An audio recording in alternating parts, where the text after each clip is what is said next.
for him doing Porky's.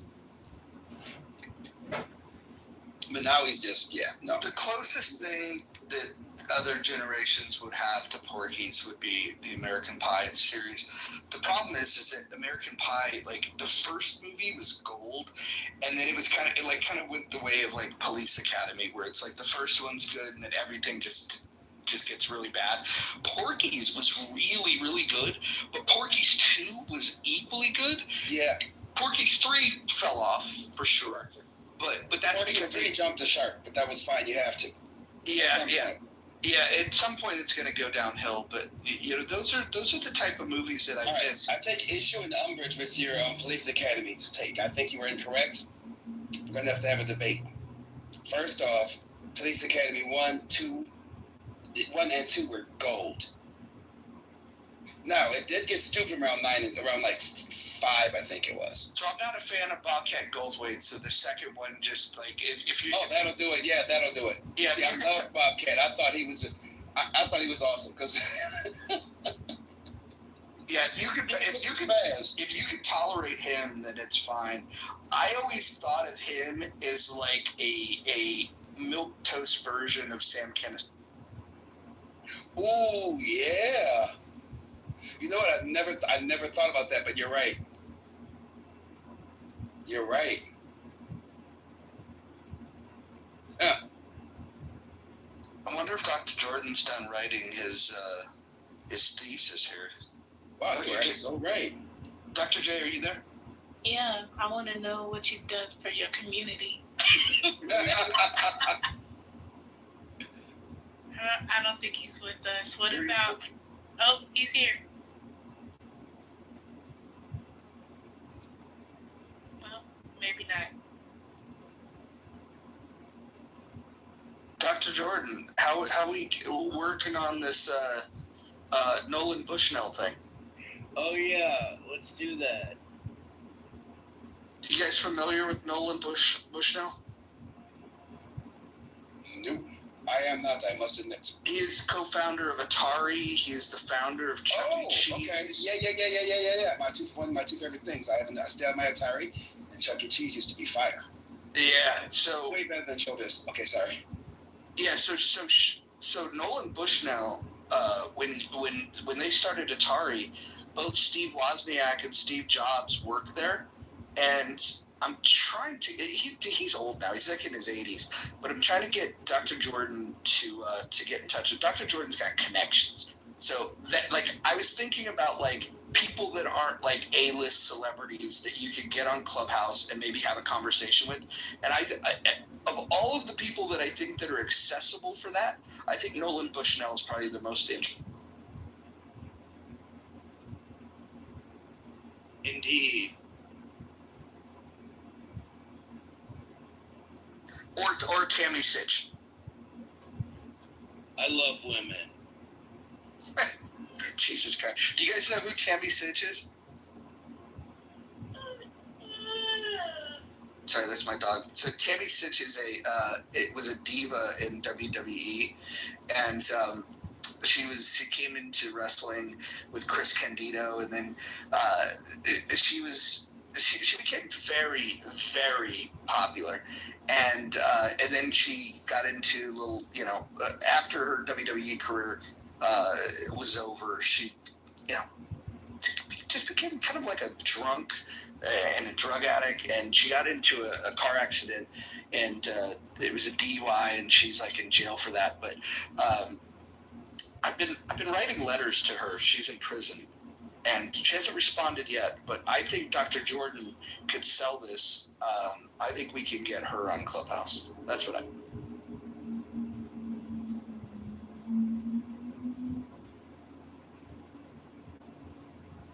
Do you guys hear my dog in the background? Not anymore. That's wild. Like, you could just straight up ask, so, why'd you fuck up?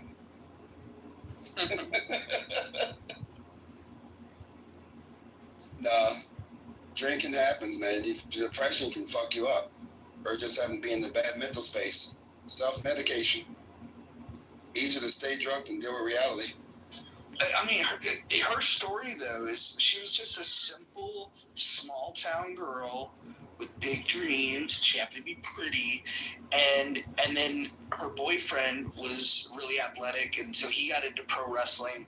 That drug her into it, and then she got kind of exploited for her looks, you know, in that world, and then because of her looks, like she wrote things to the top, and her boyfriend that got her into it, he died, and then she just basically got handed off to every like popular wrestler. If you could think of a popular wrestler, they've been inside this woman, and you know, she just got exploited, and I don't know. I think that having her tell her story to Clubhouse would be very interesting about, you know, like, you know, imagine just being that girl that wants to escape the small town, wants to make it big, has big dreams, and then you make it, and you're famous, and you got a lot of money, and then all of a sudden, you know, like the bad habits creep in, and you know, people take advantage of you and all that other shit.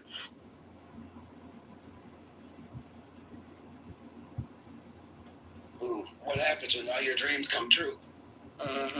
Moose, I like the little emoji game we were playing in Critical Thinking for. That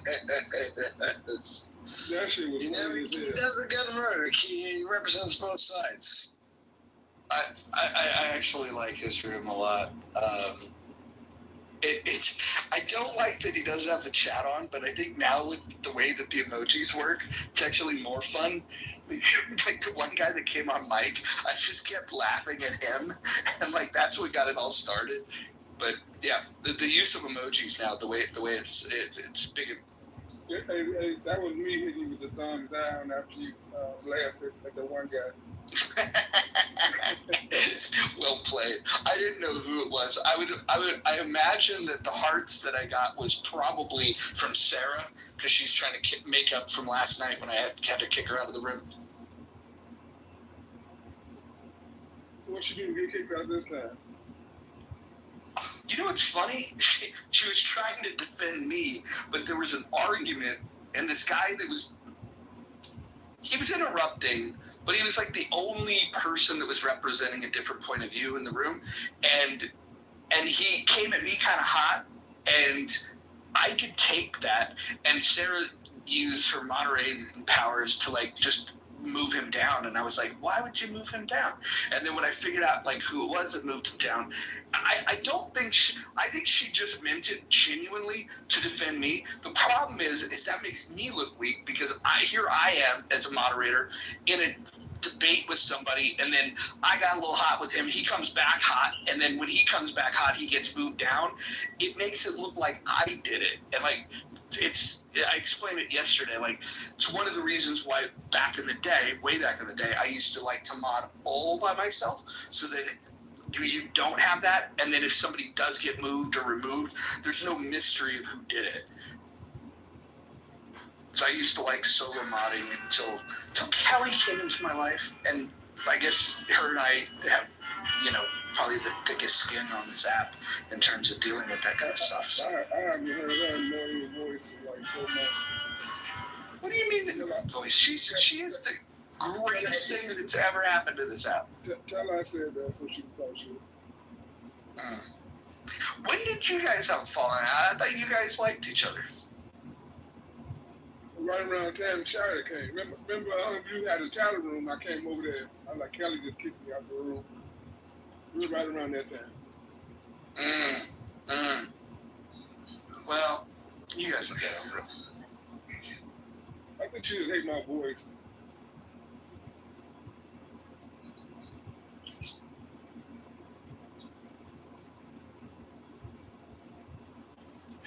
I remember when you were like the biggest Bryn co-signer. Like Bryn can make any point. You would just be like, "Bryn's a genius. Everybody needs to listen to Bryn." Bryn is fucking smart though. So not too much on Bryn. He's a genius. You were like his advocate. It was like you were following him around, like everywhere he goes. Like if he said something, if somebody argues, hey, you better watch out. Watch how you talk to Bryn. He's a genius. No, it wasn't that far. Come on now, you're going too far. I did call him AI a few times, but not that. Who is this? Bryn. Brent with a T at the end, or No, nobody would use the word genius for that guy. No. Brent, BRENN. He used to do a lot of moderation, and I think when it comes to talking about the law, I don't think there's anybody better on this app than he was. He was amazing for that. He just had a room today for the first time like a week. Did he? Yeah. You know, I don't know if you guys knew all the backstory drama. Some of it played out like in front of your guys' eyes, but I don't know, man. I'll tell you what, it is hard to manage personalities, and stay coherent. People have personalities and they get these differences and they get in their feelings and all this stuff. And I'm not going to say that he was, I don't think he instigated any of it, but boy, when he got in his feelings, did he take it to an extreme that it didn't need to go. I'll just leave it there. Yeah, he definitely went off several times for a lot of people. Let's bring Naveen up. Dr. Jordan, if you're going to moderate here, can you bring up Beth and Naveen? Hold on. No sleeping at the wheel, Dr. My Jordan. contact's in, which is making it hard for me to write. But let me see here. Who's wants to come, Beth? Okay. Do you guys remember that Canadian? This must be season 1. The Canadian lawyer, bald guy with a beard, who apparently made lines for the wrong reasons. James Bowie. Yes. Sleep, violating what's the equivalent of the Hippocratic Oath for lawyers, essentially, and sleeping with clients or hookers or what have you. Yeah, it was awful. Yeah, he was. You know what was crazy? And I don't want to make this too political, but all of the really heavy virtue signal lefties on the app, they all turned out to be weird creepos. And I'm not saying that there's not weird creepos on the right, but that guy would sit there and simp for any cause that you can imagine. He was the most virtuous person in the room. And when that stuff came out, I just loved it. Absolutely loved it.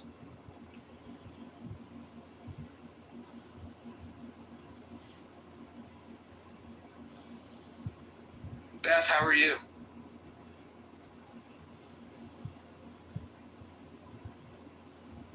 It's okay, you don't have to answer. Naveen, what's going on with you? What's up, Roger? How are you? Long time. Yeah, it's been a minute. You must be happy. Trump's making wise decisions all of a sudden. You must be excited. Wasn't too happy with him, just dropping a bomb, but, You weren't happy about that? I mean, you go into a nation and do what's the limitation on that? Well, I have to say, when you're the head of the snake of the terror organization that's, if you're the sponsor with money and weapons to Hezbollah, Hamas, and the Houthis, I don't mind us tapping them. And I'm probably the least aggressive, hawkish person, but when it comes to Iran, I think it's just a different story. That's my take. Hey, Naveen got to be trolling right now. Come on, Naveen, stop playing. No, Naveen might be. I don't know what camp he's in, but he might be in maybe that Thomas Massey camp. I like Thomas Massey on domestic policy, but on foreign policy, I think he's kind of a bozo. I will literally make a bet that he's trolling right now. Naveen, are you trolling? No, so couple of things. I've always been consistent saying nobody has the right to go into a country and just drop a bomb on them. However, was this needed? Well, based on the intel that's there and what Iran has done and all the groups they funded, you could argue it is needed, like what John Fetterman said. But again, right? My only concern is if you allow Trump to do something like this, where does it stop after him, right? Can a president go into India or go into Pakistan and just say, hey, I don't like what they're doing. I'm just going to bomb the hell out of it because the previous guy did. I'm not saying right or wrong. I'm saying there just needs to be a debate on that. Should this happen again? And what are the terms when this should happen and can happen?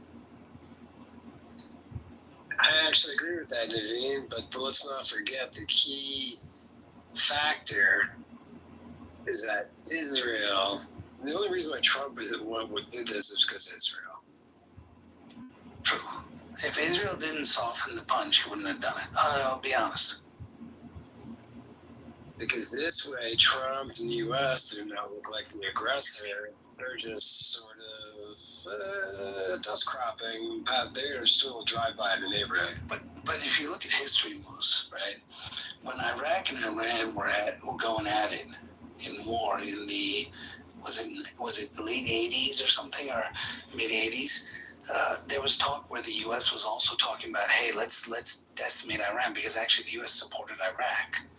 Believe it or not, they supported Saddam Hussein, against the Iranians. So, we could have done something then, but we chose not to, even though they were kind of softened up. I mean, some would argue that Iraq won that war, but still, I mean, we just chose not to do it. It was just really,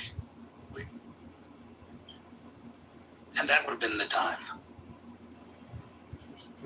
Well, I have no arguments with the idea that it's overdue, but I think of it as like that saying, it's when's the best time to plant a tree? It's 20 years ago. When's the next best time? It's now. So that's how I think. The first pit, watch it go say like 30 heat. Yeah, we didn't hit Iran back during that war because we're the ones that put that stupid guy in charge in the first place. Based. We're the reason our Middle East is screwed up. And that's something that people forget, right? We created,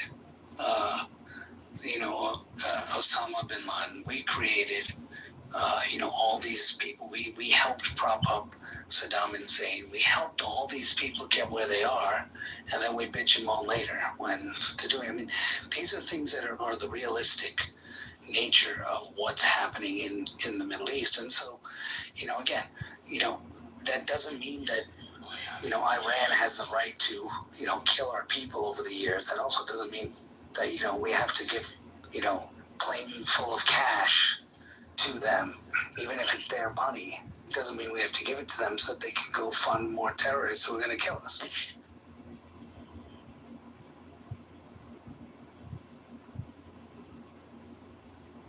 And by the way, Roger, you and I spoke about this once before.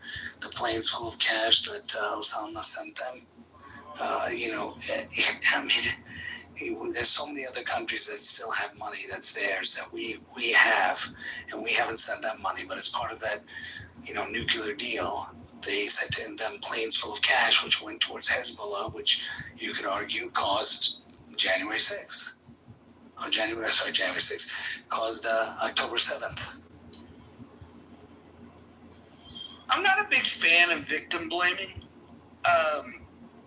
Look, when I look at October 7th, you could do the follow the money, and you could, talk about, quotes like, like I want to control the size of the flame, all that kind of shit.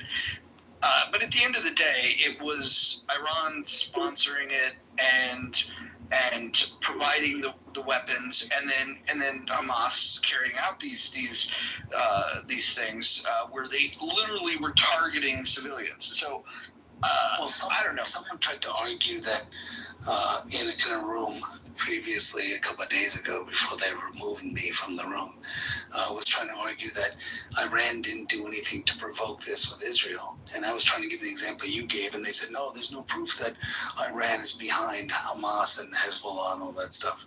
And I was like, what are you talking about? Yeah, but the people that would make that argument are just retards anyways, man.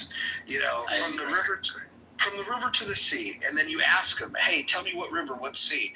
They can't even fucking, they don't know. They don't know what they're talking about. There's just a lot of 100%. real, ignorant people in this world. And it is Iran that has really started that aggression with Israel, and Israel has responded in defending themselves. But this person seemed to think that Iran did nothing, and Israel was just defending itself against Iran because Iran is using proxies to go after them. And again, when Iran has money and they have all this stuff, they can do it if you cut them off economically. But when you give them money and then say you're signing a nuclear deal. By the way, what are your thoughts on that nuclear deal,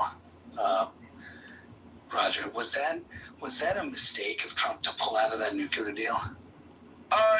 No, I don't think you should deal with terrorists. I don't think we should have I think I think zero tolerance is the better position. But someone was saying that nuclear deal was so effective that it was holding back Iran from doing this, and then Trump stupidly pulled out, and that's why all this happened. It is why it happened. Well, holding back from doing what? The entire time they were sponsoring terrorists that were hitting Israel. And getting money from us to do it. Hold on one second. Dr. Jordan, you really got to pay attention. There's people in the audience that might want to come up.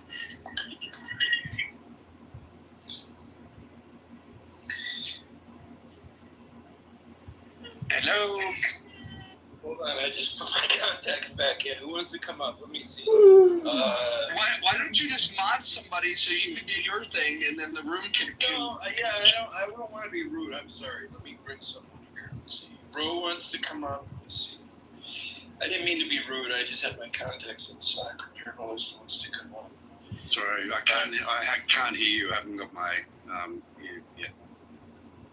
No So, worries. Roger, you were saying we were talking about, I think Akima was the one who just said it. He said that, pulling out of the nuclear deal is what caused all of this, Trump pulling out of the JCO.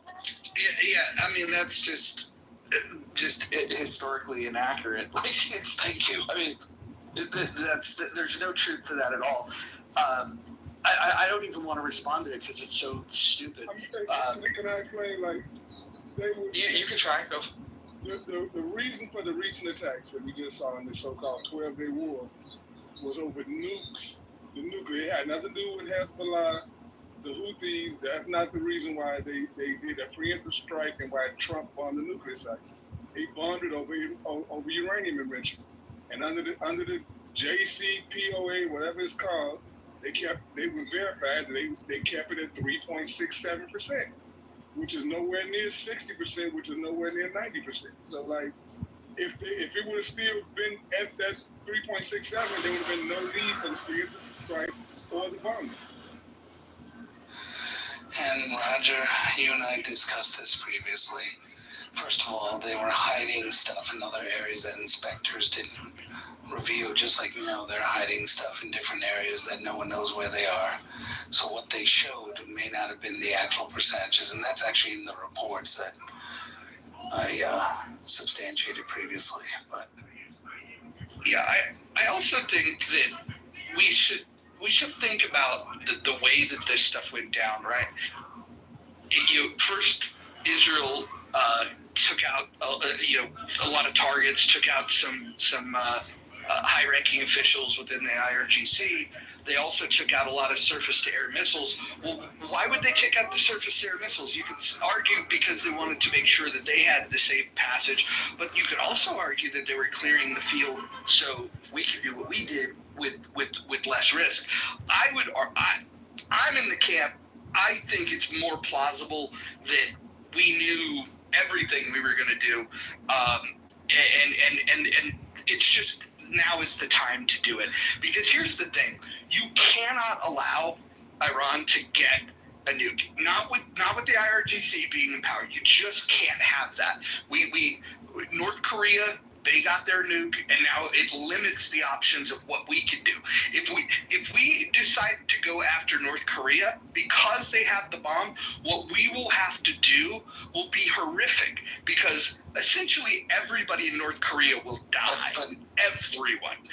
And here's the thing: if you let Iran get the bomb, every Iranian will be subject to that same fate, because if we have to get into it with them and they have a bomb, it's going to be it's going to be hell to pay. And so I think this is the most humane thing we could do. We're aiding, and by weakening the IRGC, we allow people that if they want to rise up, they have a better chance as you weaken the IRGC, taking out their leaders, taking out some of their weapons, and taking out, just showing that you have some muscle that you can flex internationally against them, because we've been pretty impotent against Iran. So Roger, Ro, maybe you guys know about this, but the claim from Hakima, maybe you guys know better, was that if we had stayed in the JCPOA, whatever it's called, this today wouldn't have happened, because they wouldn't have enriched themselves, because look, they were maintaining it at 3% or whatever. All this stuff wouldn't have happened. You seriously don't think that they would have kept on enriching to 90%? Go on, Hakima. I'm curious. I'm curious. Why do you think that they would stop where they went? They've gone to the extent over the last 20 years to be able to turn that work. Hey, Ro, you answered the wrong question. I'm sorry to cut you off. I mean, I get from the 60 to the 90, I get that. I'm just saying, under the deal, it was verified by the IAEA that they was at 3.67%. That was in 2018. I'm saying if they would have never pulled out that deal, they would have still been there. They had inspections and everything. So, like, I'm saying it wouldn't have happened if they wouldn't have put out that deal. Or it wouldn't happen for this reason. Maybe another reason, but it couldn't have been this reason.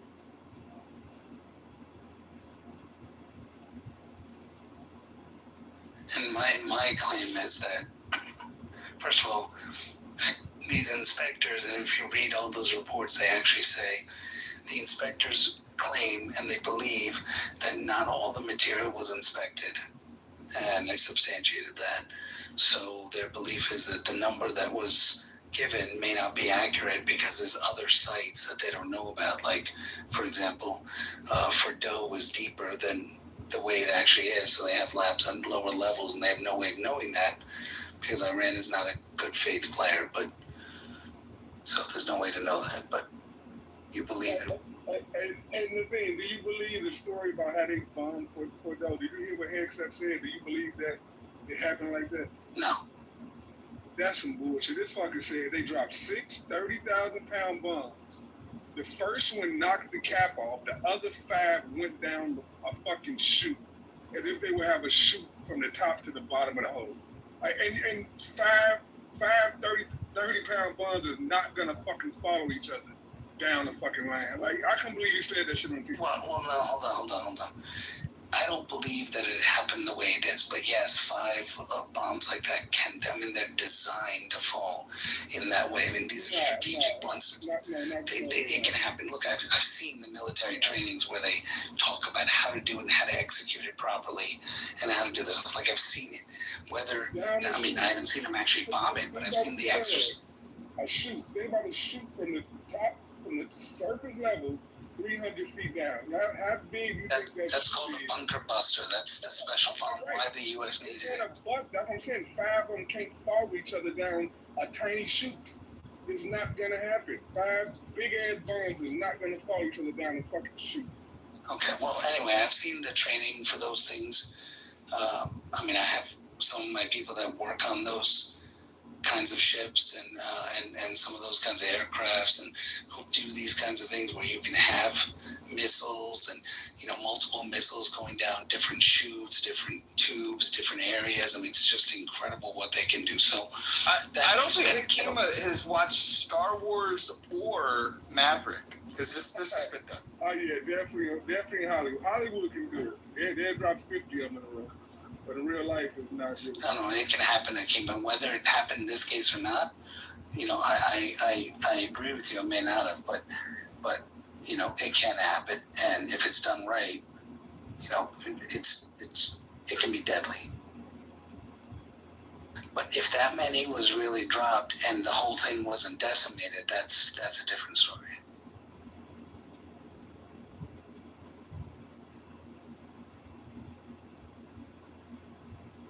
Ro, are you still there?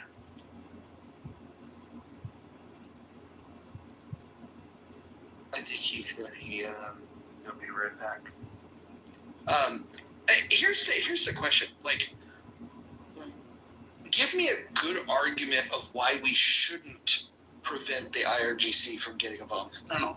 Wait, before you do that, Roger, can we add to that? So Hakeem again said if we had stayed in the nuclear deal, he believes we wouldn't have gotten to this point and we wouldn't have needed to bomb Iran because they were maintaining a certain level. He believes that, it's true what he's saying. They were maintaining a certain level based on what the inspector said, but the inspectors also said that they can't, say that there's not other hidden materials elsewhere. If that's the case, I mean, they shouldn't have a bomb then. I mean, if you feel like they can hash stuff so effectively, which they probably can, then that means everything's a moot point and they're about to have a bomb like any day now. Well, not any day now, because the most conservative reports say that we've delayed their ambitions by at least 6 months. I'm saying, according to Vane, that's what we know about, but they got stuff hidden, like they say they got hidden. So all it takes is to... No. So you need a facility to take that stuff. Just having the material. They say they got them. They say they got facilities that no one knows about. No, they don't have facilities. They never said. Show me a report where they say they have facilities that no one knows. They say they saved the materials in trucks. An Iranian report. That's what you want me to show me. Yeah, that's recently said that they have facilities that no one knows about that weren't targeted. They said they have material that they've taken in trucks and brought them to other places, but they don't have a facility like Fordo where they can actually take that stuff and build a warhead. That's what you're missing, is that we destroyed their capability to take the nuclear material and build a warhead out of it. So they need to rebuild those scientific labs and all that kind of stuff. Yeah, I don't know where I heard it, but I remember hearing that. I think it was last week. So somebody had said something along that nature, like, "Oh, well, there's sites that nobody knows about." So I don't know.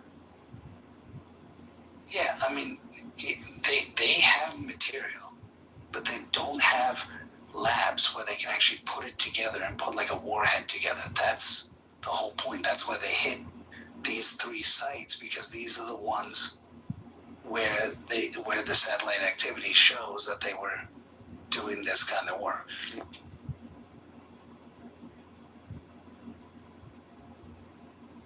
Well, and then now they're saying that they don't know where the uranium is. It's just like... Yeah, they're saying that some of the uranium, that's what I'm saying. They took some of that and hid it somewhere. And basically, so some of that uranium is still there. But again, if you don't have the facility and the ability to process, I think Christie's saying it correctly, is like, even if you're in the JCPOA, you really believe that the IRGC was going to adhere to it for a long term. Like, no, in fact, they were still talking about death to America. And then and actually during that time, they were talking about, actually in 2018 and 2017 and 2016, after the deal, they were talking about death to America. They were talking about death to Israel. They were, we gave them money. They were funding the destruction of Hezbollah. They were threatening, saying that, hey, we will do this, we'll do this. So to think that they were going to just sit idly by and let, Israel do what they wanted to do, was the country they want to destroy, it was crazy. We've got a title for the room now. Amazing. Again, I don't think they would have adhered to the JCPOA. But Hakima seems to think they would.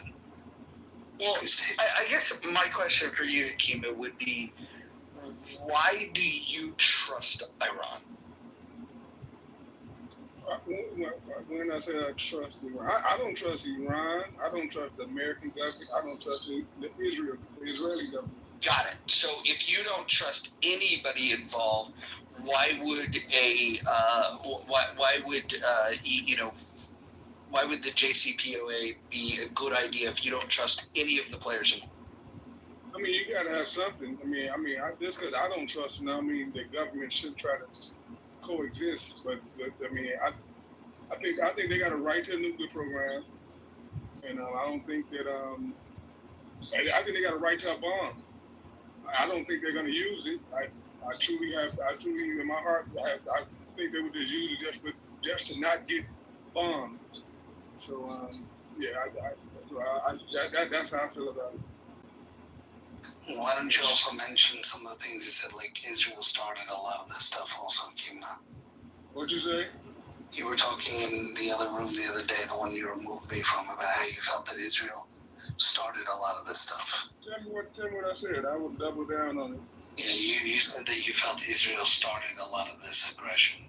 I mean, you saying I didn't say those words. If you tell me what I said, I'll let you know what I said, but I didn't say that right there. You said you felt Israel was at fault for starting these conflicts, that nothing Iran did that causes. I said, well, let's talk about, October 7th. And you said, no, that wasn't what started this right now that's there. And I said, no, it is, because they funded those people. And you said, no, Israel is the one who started this conflict. I didn't say that. Come on, I am not afraid to double down on nothing I said, but you're not going to make up nothing. That's what you said, dude. You talked about October 7th, and I said it was Iran's fault, and you refused to accept that. I said they were funding those groups, and you said this is Israel's fault. What I said is that this started. Okay, the part of you telling the partial truth. What I said was this started prior to October 7th. You said that all of this is directly because of October 7th. And I told you this has been going on long before October 7th is what I said. So and you said Israel was the one who started it. Why would I say Israel started it? Right? Why would I say that? When they've been bombed, which I don't know who started. I never made a claim on who started. I just said it started prior to October 7th. Hey, Kima, I got a question for you.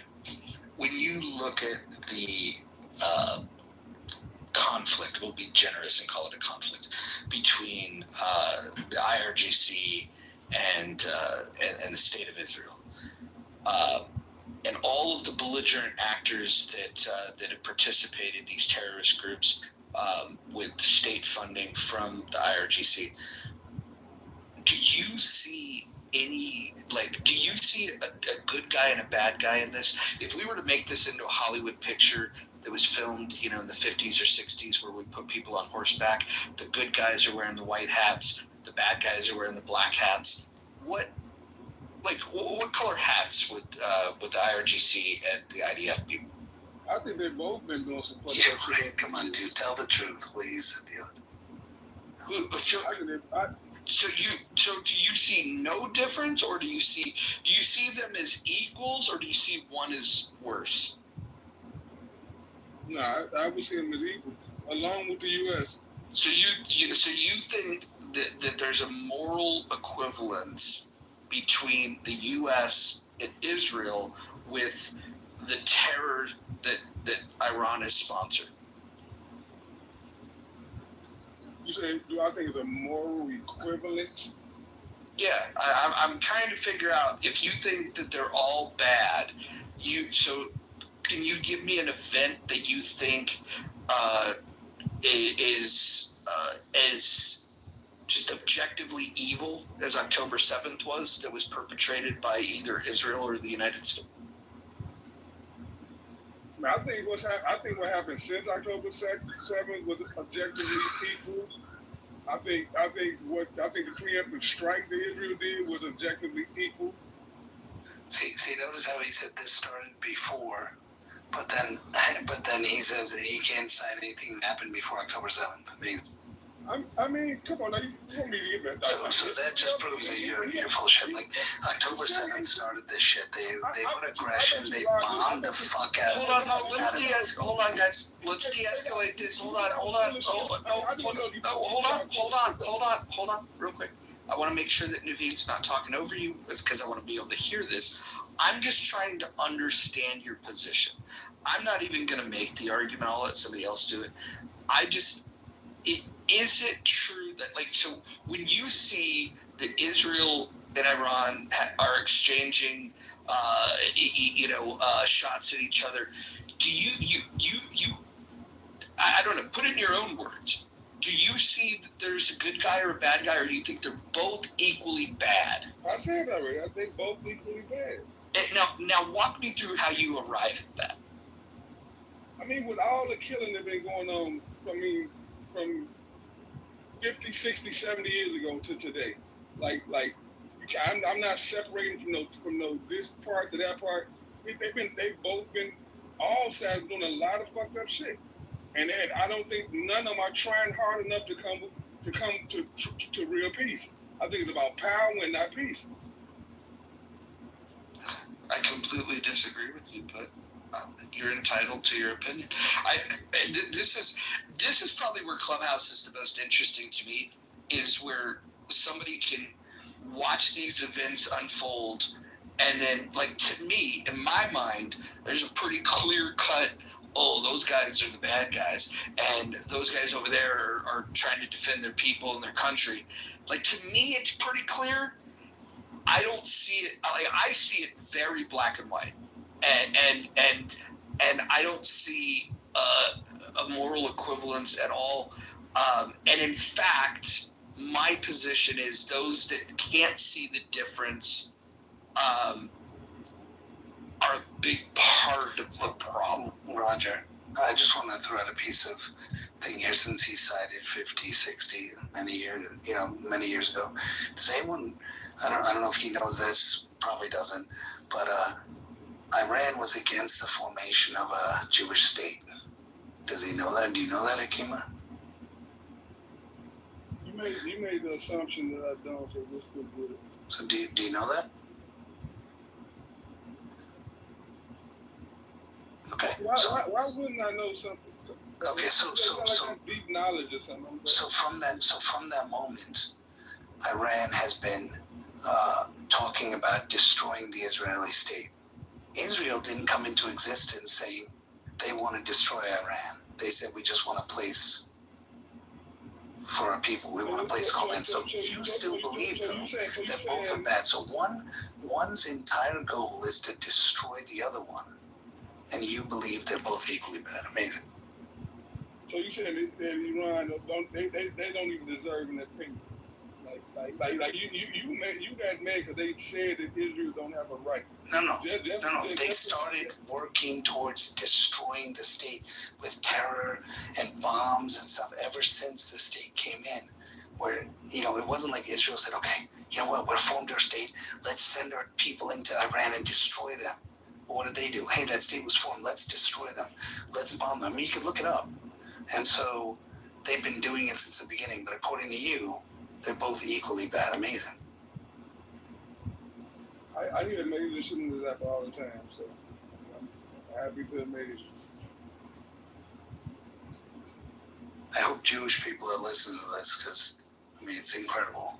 Well, look, I don't even think we need to make it like, oh, hey, your idea. This is an opportunity to just listen to how other people think of this stuff. Now, to me, it seems very clear what's happening.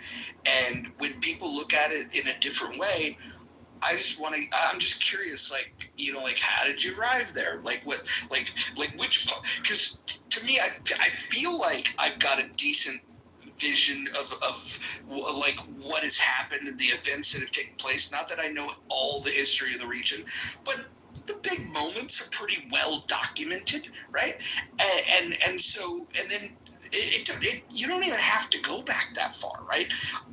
You could go back to October 7th. We could take it back to 1948. We could take it to the 60s. We could take it to the 70s. You could have any starting point you wish from 1948 forward.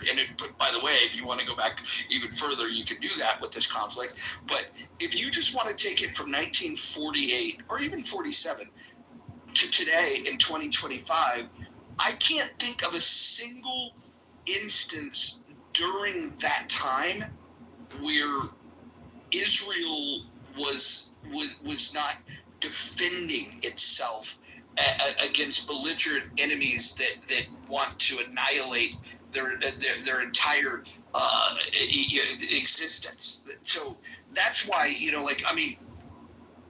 it's very clear that Islamists are genocidal and they don't believe that Jews should exist.